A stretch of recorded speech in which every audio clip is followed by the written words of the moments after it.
Subsídios. Lições Bíblicas Adultos. Lição 10. Olá, meus queridos amados irmãos em Cristo, a paz do Senhor Jesus. Eu quero dar as boas-vindas a todos os professores, alunos e superintendentes da Escola Bíblica Dominical. Nós estamos aqui para tecermos comentário de mais uma importante lição deste maravilhoso trimestre. Nós iremos trabalhar neste vídeo comentário da lição de número 10, cujo tema é o pecado corrompeu a natureza humana. Nessa temática, nós procuraremos, de acordo aqui com o arcabouço da nossa revista, trabalhar os 3 tópicos apresentados pelo comentarista, aonde no primeiro tópico ele vai trabalhar sobre a doutrina bíblica do pecado e sua extensão. No segundo tópico ele vai trabalhar sobre as heresias acerca do pecado, que neste caso ele vai listar 2, que é o islamismo e o semi-pelagianismo. E por fim, o comentarista vai trabalhar sobre o perigo destas heresias na vida do crente e da igreja. De antemão, o comentarista coloca aqui um texto escrito pelo apóstolo Paulo em Romanos 3:23, que é a base do nosso textual, que diz o seguinte: porque todos pecaram e destituídos estão da glória de Deus.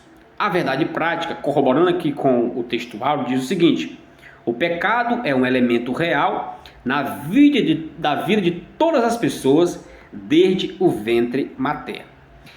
Esse texto de Romanos 3:23, como também o pensamento do comentarista aqui na verdade prática, já é uma resposta ao semi-pelagianismo, que logo vai ser trabalhado aqui por nós, acerca do pecado. Ou seja, de acordo com o apóstolo dos gentios, o pecado possui uma abrangência universal. Apesar de que teólogos, materialistas, filósofos, cientistas negam a realidade do pecado e o advento do mesmo, pelas escrituras nós entendemos que o pecado de fato é real e que precisa ser entendido e combatido, na nossa vida. Quando Paulo diz, porque todos pecaram e destituídos estão da glória de Deus, Paulo está falando da abrangência do pecado no sentido de que todos pecaram. Nenhum foi isento do pecado, só teve um, que foi Jesus. Logo, quando Paulo diz todos, ele está falando de uma abrangência. Depois ele vai falar das consequências, no mesmo versículo ele vai dizer, destituídos estão da glória de Deus. Então nós temos aqui todos, falando de uma abrangência universal, que na verdade Pelágio não acreditava no pecado original. Esse texto aqui já é uma resposta apologética para essa heresia de Pelágio, que daqui a pouco a gente vai trabalhar com mais detalhe. E quando Paulo fala que destituídos estão da glória de Deus, Paulo já está falando da consequência do pecado. A verdade prática diz o seguinte: o pecado é um elemento real na vida de todas as pessoas desde o ventre materno. Corroborando também com o pensamento do apóstolo dos gentios, que ele escreve lá em Efésios, que o homem ele é filho da ira por natureza. Logo, nós entendemos que o pecado, ele, diferente da perspectiva pelagiana, que dizia que o ser humano não herda o pecado de Adão. Mas nós entendemos que o ser humano, de acordo com o Salmo de número 51, versículo 1, nós entendemos que o ser humano, ao nascer, ele já tem essa natureza pecaminosa. E essa natureza pecaminosa, ela é oriunda lá do Éden, de Adão e Eva.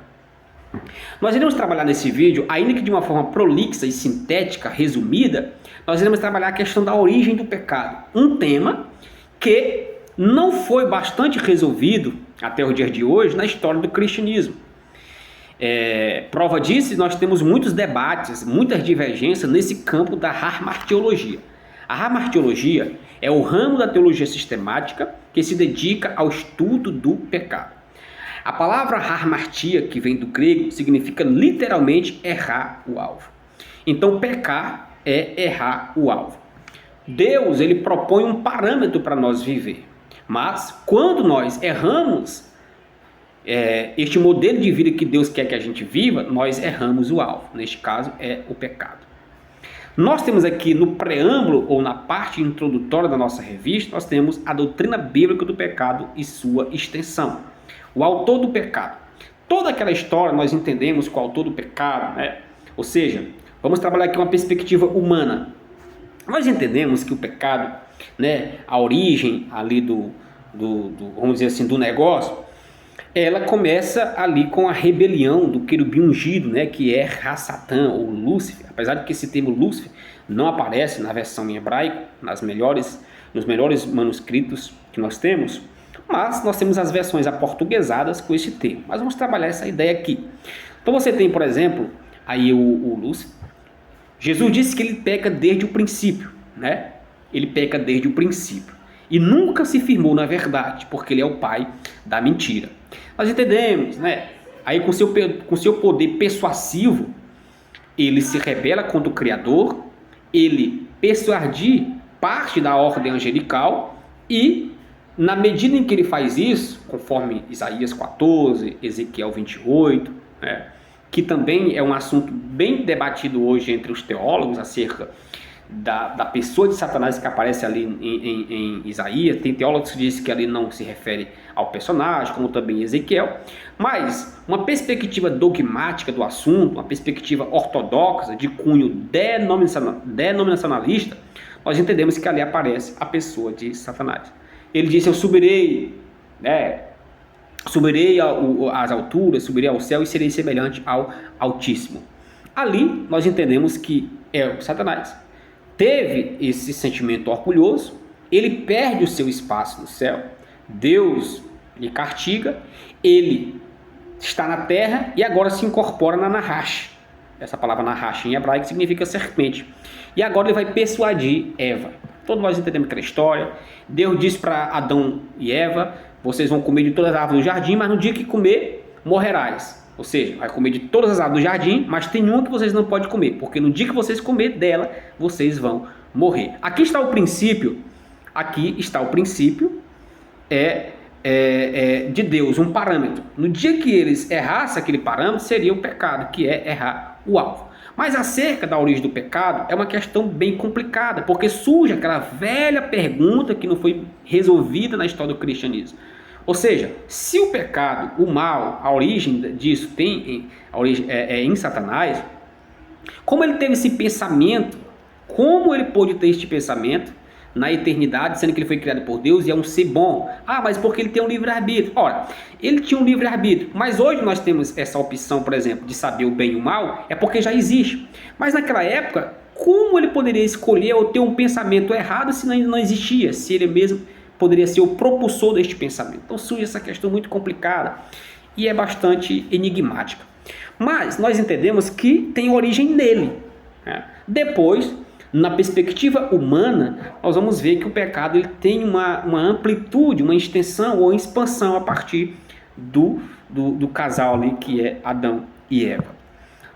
Teve o pecado seria a transgressão, seria a iniquidade, que nós temos que entender isso na perspectiva teológica e bíblica, que não é a mesma coisa. Por exemplo, nós temos aqui a questão do pecado, a transgressão. O que seria transgressão? Transgressão também é algo relacionado ao pecado. Nós encontramos muito isso nas escrituras. Hebreus, por exemplo, 2:2 vai falar sobre transgressão. A palavra transgressão, que você vai ver, por exemplo, em 1 Timóteo 2:14, Romanos 5:14, por exemplo, Paulo vai dizer lá em Timóteo: Adão caiu em transgressão. O que significa essa palavra? Significa que ele violou as ordens de Deus. Transgressão significa transgredir. Isso é pecado também, tá? Deixando de cumprir uma lei. Então transgredir é deixar de cumprir uma lei. Toda transgressão desonra a Deus. Romanos 2:23. Logo nós temos outro termo para pecado, que seria impiedade. Nós podemos encontrar isso em Romanos capítulo 1 versículo 18, Tito 2 e versículo de número 2. O que seria impiedade? A impiedade é a ausência da piedade. A piedade ela tem dois sentidos na Bíblia, né? Ou seja, piedade ela tem um sentido de misericórdia, mas também piedade tem um sentido de zelo, tá? Sendo piedosos. Quando Paulo diz para Timóteo: exercita-te em piedade, ou seja, ser zeloso com a lei de Deus. Então, a impiedade seria a ausência desse zelo pela lei do Senhor. Então, isso seria impiedade. Também está atrelada a questão do pecado. Logo nas escrituras, para pecado, nós vamos encontrar também a questão de injustiça. Romanos 1:18. Justiça é um procedimento de acordo com os direitos. Quando isso falta, então trata-se de injustiça. Pode ser também denominado como pecado. Desobediência, Hebreus 2, versículo 2. Desobediência significa insubmissão ou rebelião, coisa que diante de Deus é como feitiçaria. 1 Samuel 15:2, parece aquele contexto lá. Adão e Eva cometeram isso, Romanos 5:19, desobediência. Portanto, erraram o alvo. Iniquidade, Romanos 2:8, 1 João 5:17, significa uma falta de equidade, de reconhecimento do direito ou dos princípios imutáveis da justiça.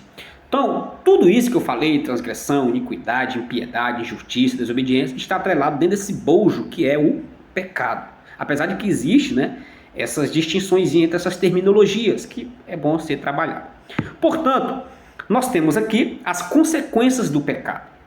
As consequências do pecado, primeiro, foram abertos os olhos. Estou lendo aqui a revista de ambos. Quando o casal comeu do fruto proibido, ambos perceberam que estavam nus, envergonharam-se e procuraram se esconder da presença de Deus. Essa ruptura imediata significa a morte espiritual, pois a morte física, pois morte significa separação. Isaías 59, versículo 2.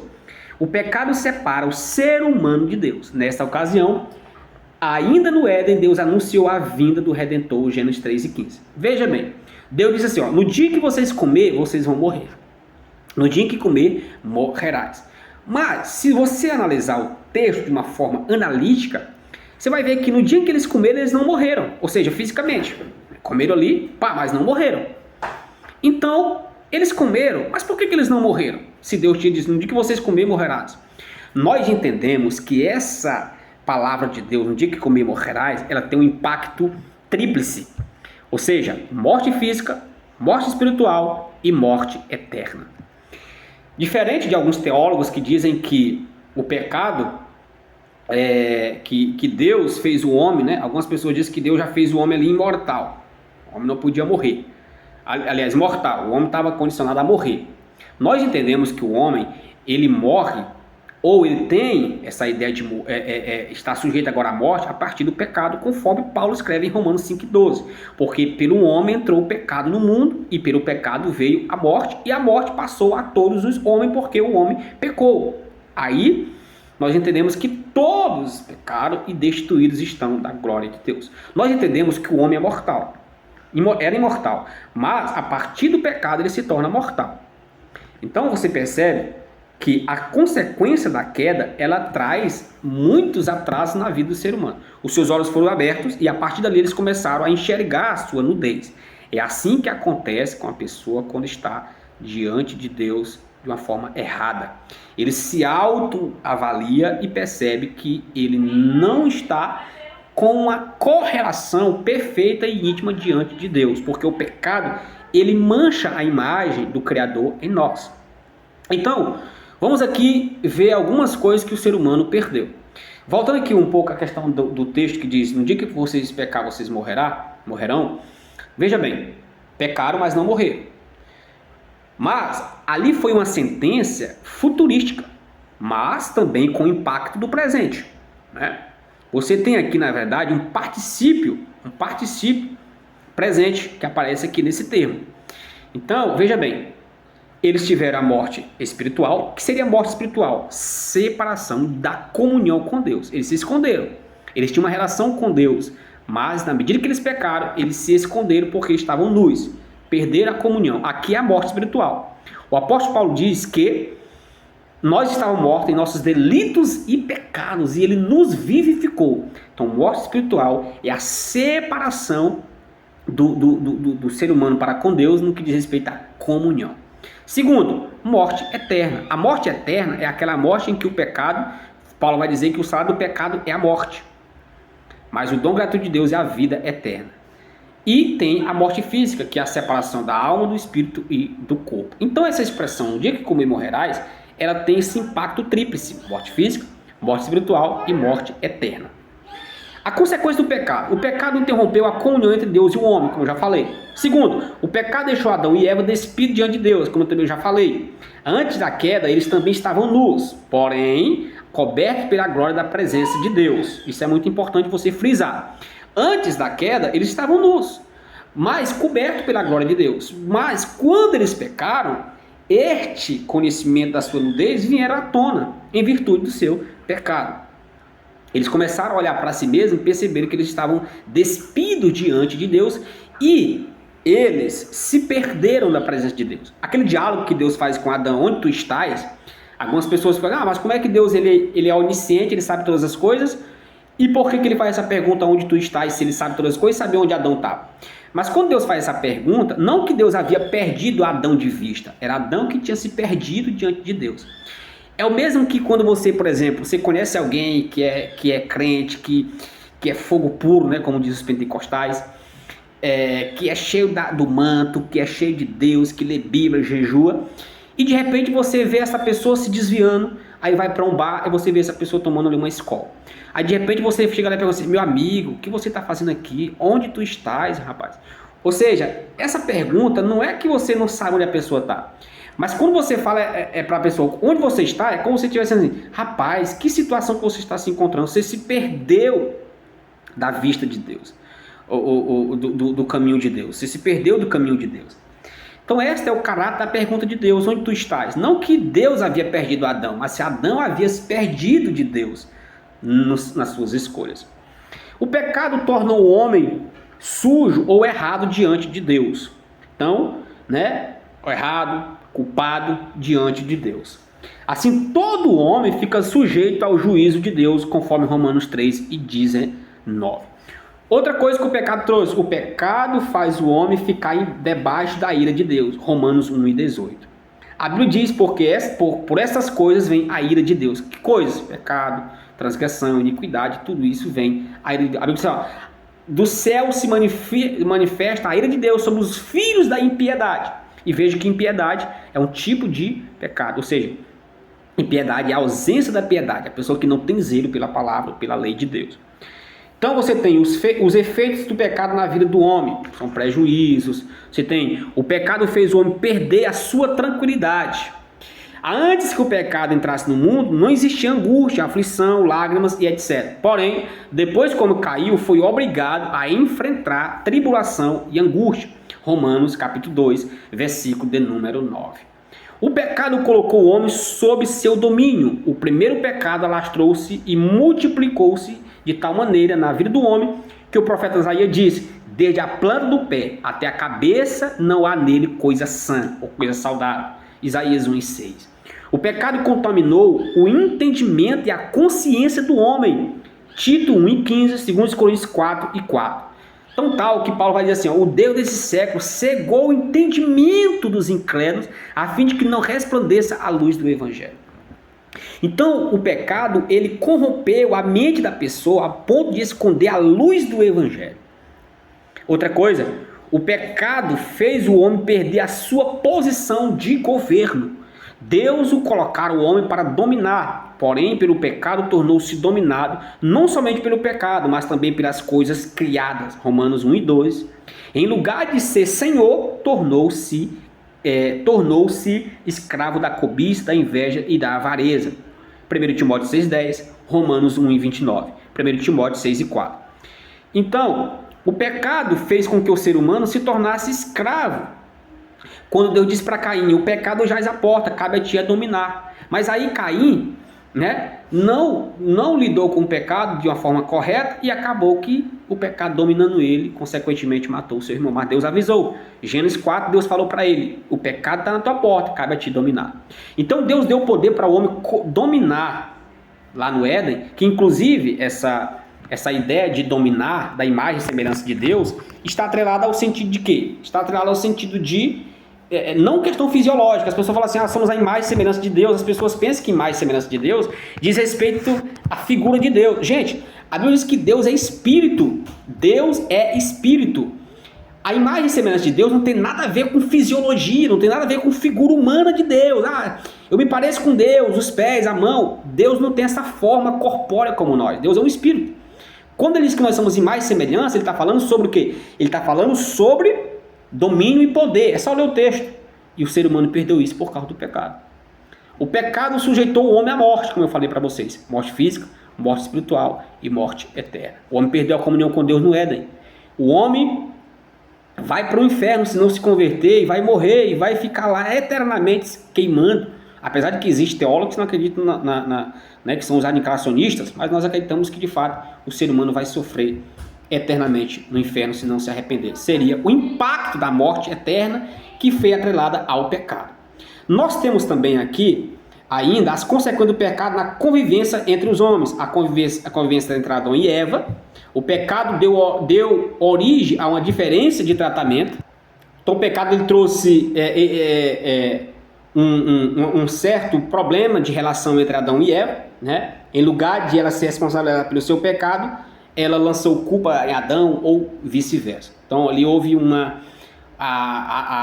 mal, né, de que Eva começou a acusar o homem e de uma certa forma a comunhão foi de água abaixo. O pecado se alastrou na família. O primogênito casal, né, Caim matou Abel.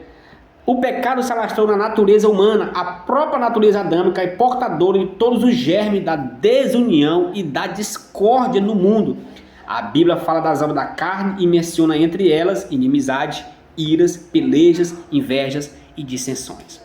Então tudo isso são características de quê? Do pecado. A inveja, inimizades, tudo isso são atreladas à questão do pecado. O camarada hoje pega uma faca, esfaqueia uma pessoa, às vezes sangue frio, o cara vai lá e faz violência sexual com um de menor, com uma criança, a bel prazer, maldade do mundo, obra da carne. Então o pecado se alastrou sobre a natureza humana. E nós não podemos fugir dessa realidade. Existem pessoas que negam essa realidade. O pecado não existe, o pecado é a criação dos religiosos, de maneira nenhuma. Nós temos no segundo tópico as heresias que negam a questão do pecado. Nós temos aí o semipelagianismo. O que é o semipelagianismo? Semipelagianismo vem de Pelágio. Pelágio era um teólogo britânico que contribuiu um pouco na teologia cristã, mas de uma certa forma também cometeu alguns erros teológicos, né, que é muito complicado. Nós temos aí a ideia de Pelágio, que ele dizia que não existia pecado original, ou seja, que o ser humano ele não herdou o pecado de Adão, ou que nós não herdamos o pecado de Adão e Eva, esse pecado original, essa questão não existe para ele. Então, para ele, o pecado é um contexto social, é uma consequência social. O ser humano nasce e a partir dali ele começa, né, a errar, mas com consequência do convívio social que ele vive. Mas ele não acredita que essa questão de pecado original, né, de Adão e Eva, não existe para ele. Então, segundo Pelágio, ele dizia que nós não herdamos o pecado, a natureza adâmica. Nós não herdamos o pecado original de Adão e Eva, que o pecado é um contexto social. Então isso é um pouco complicado. Isso fere Romanos 5,12. Isso fere vários outros textos da Bíblia, né? Romanos 5,12, fere Romanos 3,10, fere Isaías 1,5, fere Salmo 51, versículo 5 também fere. Davi diz que no ventre ele foi formado e ele foi achado em iniquidade. Davi, ao escrever o Salmo 51. Então, nós percebemos que a perspectiva de Pelágio é que ela é anacrônica, incongruente, ela é contraditória aos autógrafos, isto é, aos escritores bíblicos, porque ele diz que o pecado original não afetou a humanidade e que o pecado ele é particular de cada ser humano, ou seja, é um contexto social e que não é advindo aí do pecado lá do Éden, do Adão e Eva. É meio perigoso essa heresia. Portanto, nós devemos rejeitar cabalmente esta heresia, tá? Nós não devemos coadunar com este pensamento de maneira nenhuma. E nós temos aqui no nosso livro, nosso trimestre, nós temos aí, por fim, a nossa última heresia que o comentarista coloca aqui, que é o islamismo. Entre várias diferenças teológicas entre o cristianismo e o islamismo, a Bíblia e o Alcorão está também a harmatologia sobre a religião. E essa religião rejeita a doutrina bíblica do pecado original. Alcorão, capítulo 30, versículo número 30, rejeita cabalmente também essa ideia do pecado original, conforme Pelágio também negava. Afirma um documento oficial islâmico sobre o tema. O Islã adotou uma posição única perante o assunto, uma posição que não foi compartilhada por nenhuma religião do nosso conhecimento. Sua doutrina não é totalmente original, há muita semelhança como o pelagianismo. Não existe na religião islâmica a ideia da corrupção total do gênero humano, de que todas as pessoas pecaram e destruídas estão da glória de Deus. e de que não há um justo sequer. O ensino dessa religião é que a humanidade não tem nada com o pecado de Adão. Então você percebe que o islamismo, ele herdou de Pelágio, ainda que eles não trabalhem a perspectiva pelagiana, mas eles criam o seu próprio modelo, conforme o Alcorão. O Alcorão é o equivalente à nossa Bíblia, tá, gente? O Alcorão é o livro sagrado dos muçulmanos. Lá eles têm os livros dele, que segundo eles foi o anjo Gabriel que revelou para eles, para Maomé. Consequentemente, esse livro ainda existe nos dias de hoje, sendo um manual de prática de fé dos islamismo. Então percebe os irmãos aqui que eles negam de fato a ideia do pecado original. Mas nós temos que rebater isso e entender que o pecado de fato existe, ele é abrangente, como diz o próprio tema da nossa lição, o pecado corrompeu a natureza humana, tá? A partir de Adão, ele trouxe suas consequências, tanto no sentido físico, porque o ser humano passa agora a morrer em virtude do pecado, conforme Romanos 5:12, Paulo escreveu. O ser humano tem a morte espiritual, que é a separação ali da relação do homem com Deus, conforme Adão se escondeu no Éden porque estava com vergonha. Isso também reflete no dia de hoje. A pessoa está morta mesmo estando viva, ou seja, está viva fisicamente, mas está morta espiritualmente diante de Deus. E por fim, trouxe consequências para o futuro, que é a morte eterna, por causa do pecado. Além do mais, o pecado também trouxe consequências, como já foi listado aqui, para a família, para a sociedade como um todo.